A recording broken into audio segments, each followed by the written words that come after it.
Ég nefndi að undir lokin fæ ég þyngstu hljómsveit í heimi og þá leitaði ég að einum þyngsta presti á Íslandi.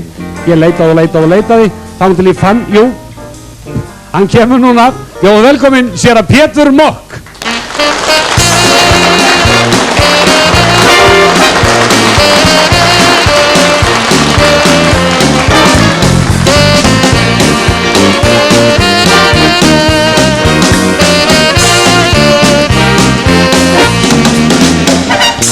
Og þið blessaðu Pétur og velkomin. Brosandi bara út af eyrum. Já. Ég má þetta náttúrulega ekki. Ég að byrja þáttinn. Já, ég meina sko, það er eitthvað ósamræmi í þessu hjá Rembrandt, því að þú segir hér einn af þyngst og þú sagðir við mig í þáttinn þegar ég sagði, af hverju ætlarðu að bjóða mér? Og þá sagði þú ert svo léttur. Já.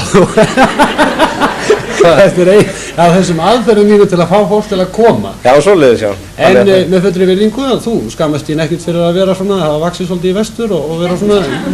Og austur. Já, nei, það er einmitt svona, er það ekki bara hraustleikamerki? Jú, er það ekki? Jú, ég held að... Það er aldrei of mikið af mér heldur, sko. Nú ekki meira þetta. Þú ert þekktur fyrir að vera gamansamur klerkur, en mér skilst að flestir prestar vilji hafa brauð. Hvað er þitt? Þeir segja að við setjum í vínarbrauðinu. Ég var vígður til starfs meðal alkohólista og starfaði lengst af hjá S.A. og hefur nú ekki reynda gert það núna í tæpt ár. Já, og þú er starfað sem sagt lengi, er það ekki líka áfengisvarnarmálum? Jú, það eru 10 ár, 11 ár. Hvað fannst þér þá komu bjórsins? Ég má setja það svona í guðfræðilegan pakka, þá held ég nú að umfjöllurinn sem að var sko, að endurkoma Jesú Krist, hún hefði nú ekki fengið meira umfjöllun held ég sko. Þannig að þetta leit út svona eins og þetta ætti að vera og í umtalina þetta væri einhver allsherjar lausn og allsherjar frelsun á einhverju frá einhverju. En ég sem er búinn að vinna við þetta í hinum megin við borðið skulum við segja í 10-11 ár að ég er óskaplega hræddur sko, óskaplega hræddur. Nú, þú ert hérna bæði sem prestur og þú veist sem áfengisvarnar maður og sem skemmtikraftur, get ég sagt. Hvað trúarlíf, örstutt trúarlíf? Stundum hefur verið beðin að ræða örlítið trúarlíf í þessum þáttum. Já. Hvernig er það hjá okkur Íslendingum sem erum á mikilli ferð í þessu lífsgæða kapphlaupi? Hefur nokkur tíma til þess að spá í svoleiðis hluti? Ég veit ekki, ég heyrði nú mann daginn segja að mér finnst það nokkuð gott að trúin eða kirkjan hjá okkur Íslendingu sé svona eins og Slysavarnafélagið, að við viljum að sé þarna þegar við þurfum á því að halda. Já. En svona þess á milli þá er nú ekki kannski mikil tengslar við og það má segja að kirkjan sjálf hún svona sem stofnun hún grípi finnst mér ekki nógu mikið þau tækifæri sem henni gefast. Eins og ég hefði viljað sjá kirkjunar menn sko taka andköf yfir þessu að því vorum að tala bjórin.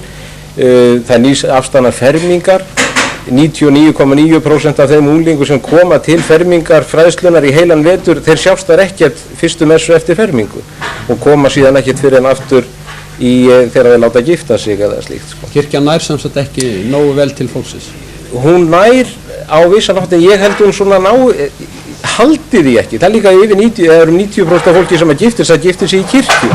Þannig að hún nær til fólksins með sumt en heldur síðan ekki í það eða illa í það. Ég held að það hafi verið góð, þegar ég var vígður í desember 81, það var fyrsta vígslan sem að herra Pétur vígði eftir að hann var biskup. Að þá vorum við við vorum enda 3 sem voru vígð, en við vorum vígð sem svona dálítið fatlaði prestar. Ég annars vegar í þetta mitt sérsvið og hins vegar séra Míakó Þórðarsson sem var vígð sem prestur heyrnarlausa. Og þá var sko sóknin var ekki svona landfræðilegt fyrirbrigði, heldur var þetta klofið svolítið upp og tala við ákveðna hópa.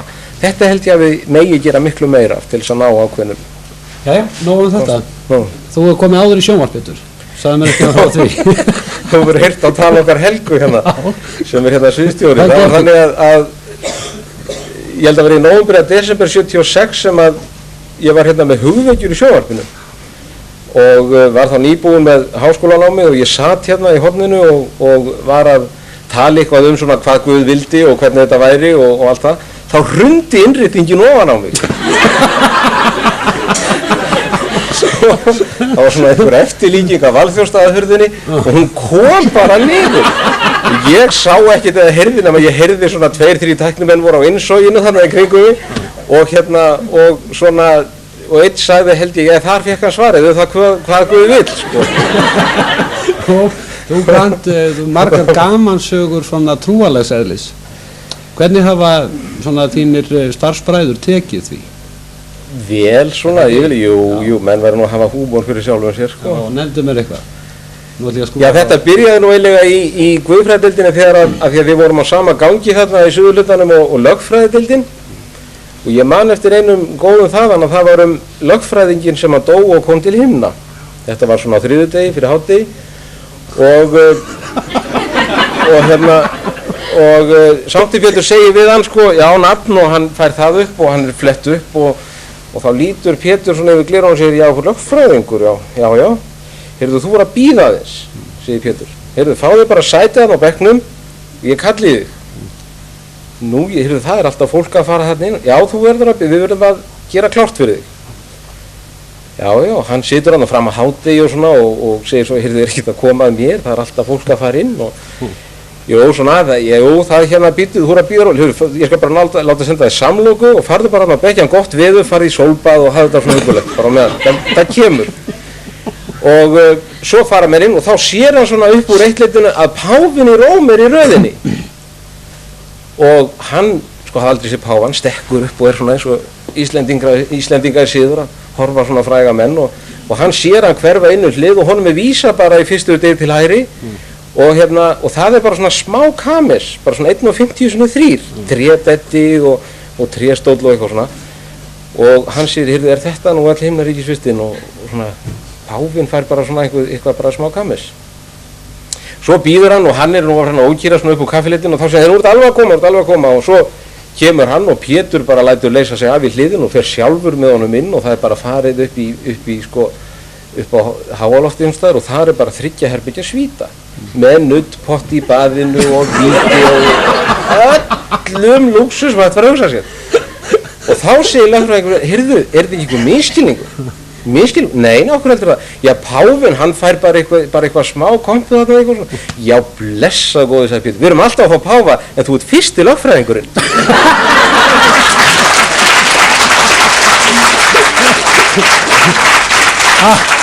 Það var þetta sem ég vildi nú. En annað lokun, þá ég veit að þú ert mikið fyrir gátur, Pétur, og svona. Og það nú að reyna að muna eftir einhverja gátu sem leggja fyrir því svona undir lokin. Ég til dæmis þessi, hvað er þetta, Pétur? Hvað er þetta? Hvað er þetta? Ég veit það ekki. Þetta er prestakall.